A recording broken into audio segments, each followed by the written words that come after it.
Hello guys, selamat malam. Hari ni pula. Esok ataupun setiap hari aku akan main Slugterra. Slug it out. Slug it out. Slug it out lah. Slug it out. Dua. Lepas tu apa Lepas tu PSP. Lepas apa yang panggil tu? Apa panggil lah?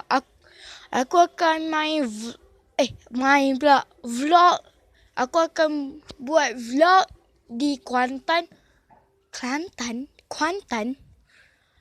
Gua Musang kan? Yelah. Aku tak tahulah. Tengok sangat. Kuantan Kelantan sama ke? Okey. Jadi aku akan tunjuk yang mana aku jalan kat sana. Ratik Jo pun akan buat vlog juga. Waterbot tak buat vlog. Sebab dia tak nak tunjuk muka sendiri.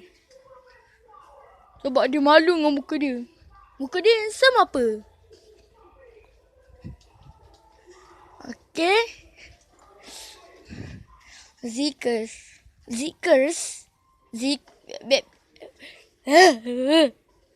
Okay, Zikers. Apa yang aku nak cakap Tunjuk muka sendirilah dekat video. Aku pun nak tengok gak. Mesti semua suka kan. Kau komen lah kat video orang lain. Video Hami ke. Nanti kau boleh dapat subscribe macam tu. Aku baru.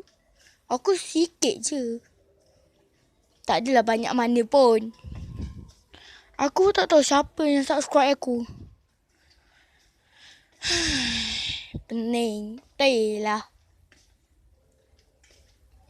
Okay. Aku sekarang kat supermarket.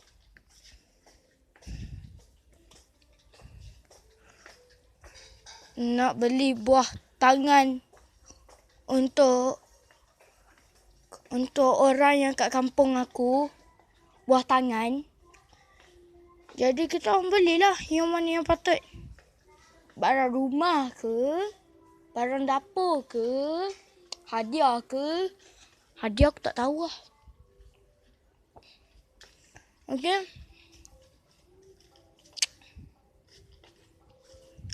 Waterbot tak nak tunjuk muka dia sebab dia malu weh. Dia handsome apa? Dia memang handsome ah. Lufan pun handsome. Tapi malu nak tunjuk muka. Buat game lah. Tapi tak terang game dia.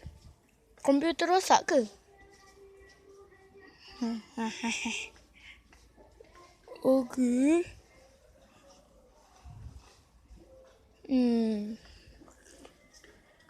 Buah.